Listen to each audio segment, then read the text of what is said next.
কি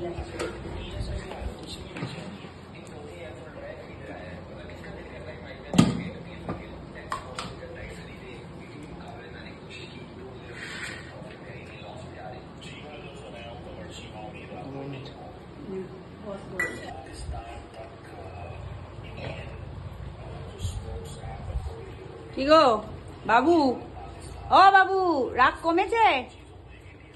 রাগ কমেছে? রাগ কমেছে? আজকে অনেক দিন বাদে দেরি হয়ে গেছে আজকে খেতে দিতে। 11:30টার সময় তো বলেছি। 11:30টার পরে খেতে দিয়েছি, তার আগেই তো শুয়ে ঘুমিয়ে পড়েছিল না, স্নান তো অনেকক্ষণ করেছে। কেউ 7টার সময় স্নান করে যদি বলে 8টা খেতে দেয়, আর বয়স হয়ে গেছে। খাবো কোনটা পিছিয়ে খাবো আমি বুঝতেই পারছি না। যেটা ভালো লাগে। প্রচুর রাগ করে বুঝেছেন, 11:30টা থেকে একটু দেরি হয়ে গেছে, তখন খায়নি, বলছিল খাবো না, আবার এখন বলছে আমার তো খাওয়া হয়ে গেছে, আবার তুলে নিয়ে এসছি। আমার ভালো লাগছে, খায়নি তো। অনেক দিন বাদে আমার শ্বশুরমশাই আমাদের সাথে খাচ্ছে, যে শাশুড়ি মা, ছেলে, আজকে যেহেতু ঈদের ছুটি, হাজবেন্ড বাড়িতে আছে, এটা আমার মেয়ে থাকলে কত ভালো লাগতো, কি আর করা যাবে। মনটা তো মা তো খারাপ লাগে, এত কিছু পদ। মেনুগুলোও দেখিয়ে দিই, সুন্দর সুন্দর মেনু হয়েছে। আর এই মেনুটা হচ্ছে ফাঁকিবাজি মেনু।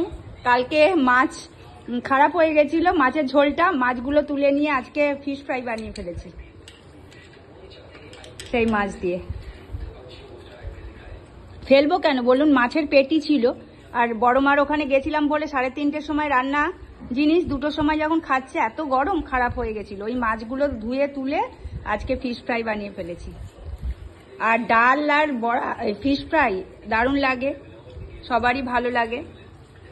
একসাথে খাওয়ার মজাই আলাদা, যাই খাই বলুন, তাই না? তোমার কেমন লাগছে মা? ভাল লাগছে? এই যে, আর ইনি হচ্ছেন আমাদের সঙ্গে ছাড়া খান না, আর ইনি 11:30টায় না দিলে রাত করে শুয়ে পড়েন। ঘুম থেকে উঠে আজকে খাচ্ছেন এই টাইমে। আমার শ্বশুরমশাই ঘুম থেকে ওঠে। অনেকে আবার বলেন শ্বশুরমশাইকে দিয়ে কাজ করান, এই ভিডিও করেন, ওই করেন, শ্বশুরমশাইকে দিয়ে আমি করাবো? যা মিলিটারি মেজাজ, 2 মিনিট দেরি হলে আর খান না, সেখানে তাকে দিয়ে আমি করাবো?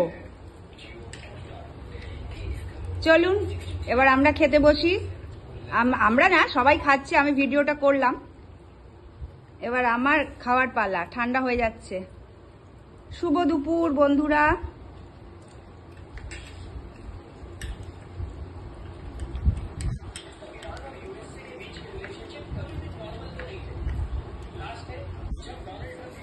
এই যে চলুন, হাত এঁঠো, করতেও পারছি না ঠিক করে বন্ধটা।